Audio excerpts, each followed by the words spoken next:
Ow!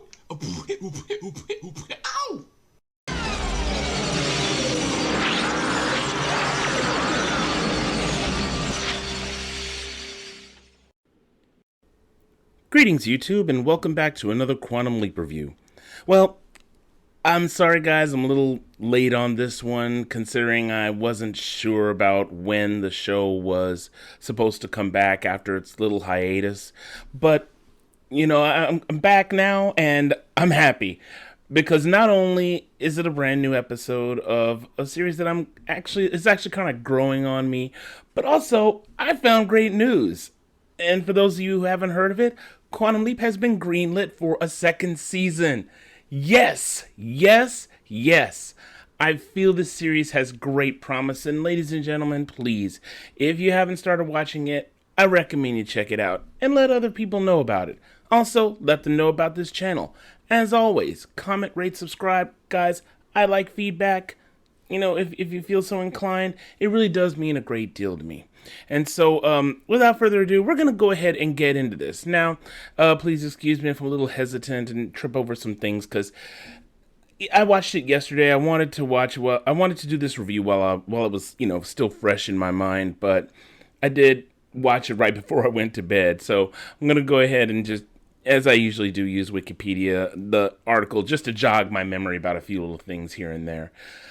So this episode, we had a great deal of interesting revelations. A lot of stuff happened.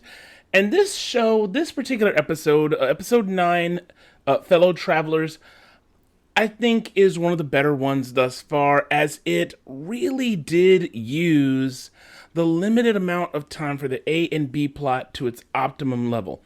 That has been kind of an issue that I've been having with some episodes of the series, up to now, is that some episodes, the better ones, really make good use of the limited amount of time. As I said before, in the original series, it was almost always, just about Sam's adventures in time, and really rarely, if ever, showing anything that was going on back in his own time, with a few small exceptions.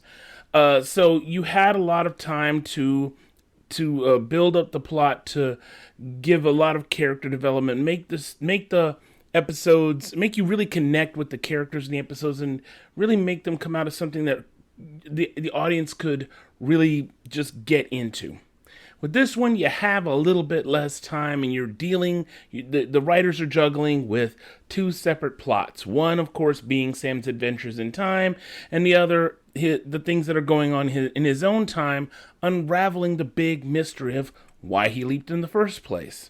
So, this is really a good example of using that time to its optimum level. This episode, which takes place in 1979, is a bit of a whodunit in this case. A little bit similar to the Halloween episode where he was a priest, and that the whole deal about the girl who they thought was possessed. But in this particular case, it has to do with a singing star. He's a bodyguard. He leaps into the life of a bodyguard named Jack, who's protecting this woman, this famous musician named Carly Farmer. And throughout the episode, and it's really just kind of wearing on poor Ben's nerves, because every time Addison appears, it always seems like he's trying to save this woman's life over and over. Every time he saves her life, Ziggy says that, well, she's going to die at this point. And then he saves her life then. Ziggy still says she dies at this particular point. They're trying to figure out what happened. Well, of course, early on in the plot, they realize that she was murdered. The first time he rescues her, they're watching her do her warm-up performance in an empty auditorium, and suddenly Addison is like, she says she dies like right now, as he runs up to the stage and rescues her just as some lighting is about to fall on her. Then a second time, he rescues her from being run over by a car. And then finally you reach the finale of the story, where he has to rescue her from the actual person who had been basically trying to take her life. And as the story progresses, at first you think that it's her sister who was a junkie and that she had cut off communication with, and the girl just wanted to, be a part of her sister's life. And you realize there was a lot of history between the two. That she was the one who had gotten her into singing, but the girl had gotten into drugs, and it kind of messed up her life. And even the other members of her entourage, the members of her band, the backup singers and whatnot, didn't particularly like her, and neither did one of the other security guards, who was also very close to her. As a matter of fact, in the present time, you have Addison talking with the other members of the Quantum Leap team, trying to put together the whole trial that happened after her murder, trying to figure out, well, was this girl really the one who did it? And they realized there were some serious discrepancies that, looking back on maybe that the trial didn't really give this poor girl justice. Particularly things like the letters being sent to her were all typed out. Whereas, like, if this was this girl's sister, why is she typing them out? Wouldn't it be a bit more personal? Not only that, but the fact that the girl didn't have any blood on her. So, things like that, made Ben realize. And, of course, just talking to the girl himself, she seemed to have a really level head and be very kind. And it was like, I just don't think she did it. But, as you know, thus far in the series, Ben is not exactly the best judge of character. Judging from some other people that he's leaped into, who seemed to be nice and kind at first, and then,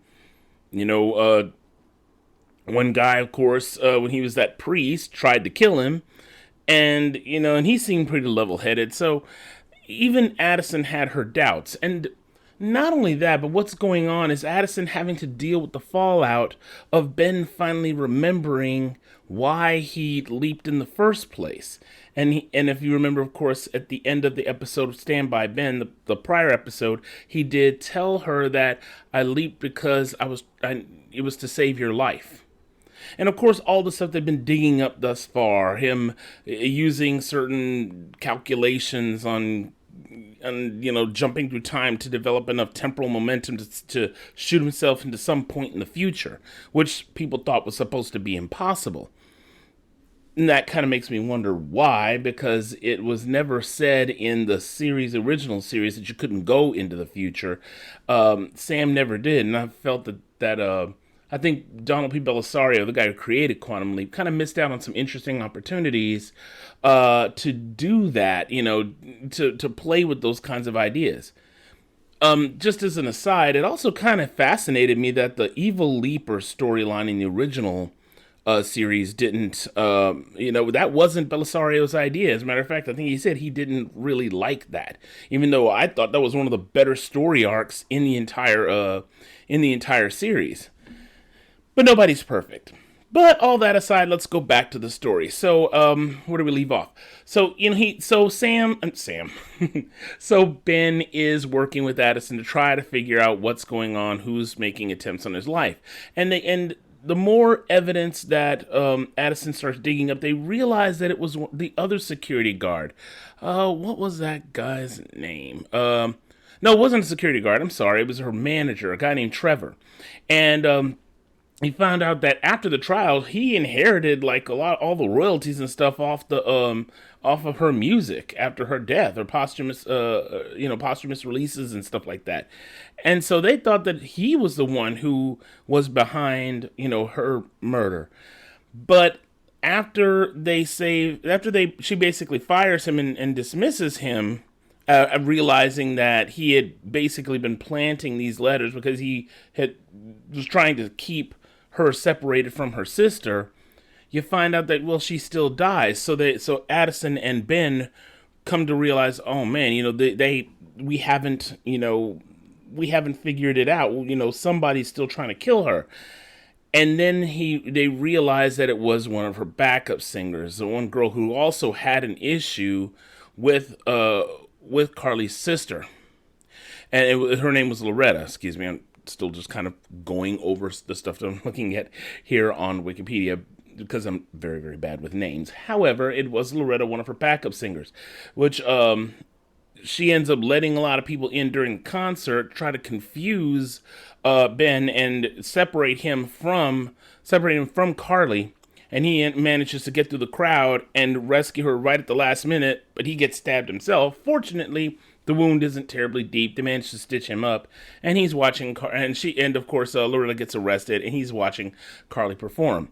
And so all's well that ends well. And throughout the entire thing, like I said, Ben and Addison have to deal with Addison getting a few trust issues against Ben, concerning the whole deal about him and leaping in the first place to try to save her life. She's like, well, why didn't you tell me? Now, I'm imagining because Ben still doesn't remember the full story, so I'm pretty sure that there are some other things that he doesn't know that would have really made him understand that, yeah, he couldn't tell her.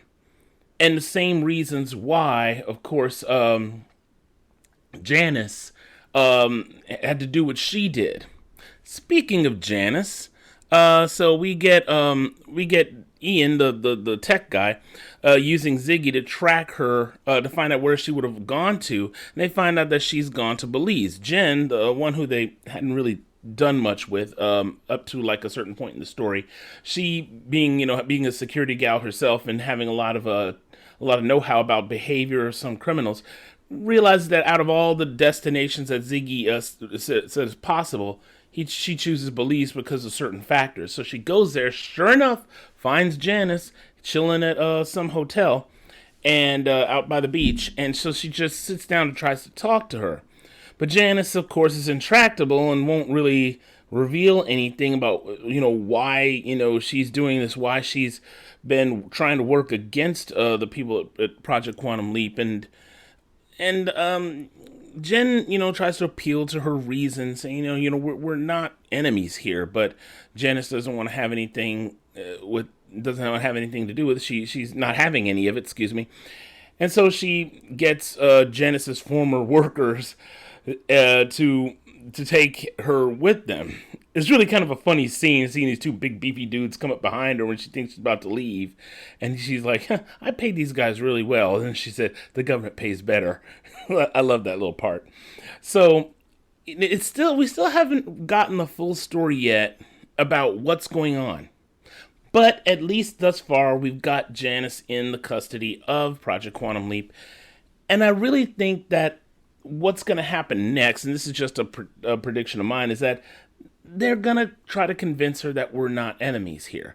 But I would bet dollars to donuts that the reason why she's being so secretive is because something's going on that they know that they either have some sort of a mole in their ranks or something bigger than Project Quantum Leap is happening, and that this has to do with future events that both Janis and Ben know about, or at least Ben knew about. And so they knew it was safer to just work, without them knowing, at least as much as possible. So I guess we're going to see what happens from here on out. It's going to be a very interesting ride. And, well, for those of you who've stayed on through this time, I am really glad you did, and I hope that everyone's really enjoying the series thus far. And so I think that's about it for now. I mean, the next episode looks like he's an actual doctor, and that's, at least Ben, excuse me, what I'm saying, he's an actual doctor. So we're going to see, I think it's going to be another interesting story at the very least. Here's hoping that this next episode also is able to balance the A and the B plot just as well as this one did. So, I mean, and so this one isn't like one of the best episodes, but I think it handled the plots the best. So, because the whole whodunit thing is something that's been done a lot, and it doesn't really do anything new with the story, but it still is able to get you emotionally invested in the characters in a way that is very much reminiscent of the original series. So, like I said before, that's all I got for today, guys. Once again, comment, rate, subscribe if you did like what you hear. I want to go ahead and get in communication with the other person who I wanted to sort of do a back and forth with. So I'll go ahead and try to see if I can get back to doing that. I wanted to do it during the hiatus, and I was swamped with other things going on in my own real life. So, thank you guys for listening. Comment, rate, subscribe, and hope you'll tune in once again for another Quantum Leap review. And so, this is Dad Crash, better known as Brandon, and as always, stay lucky and stay blessed. Take care.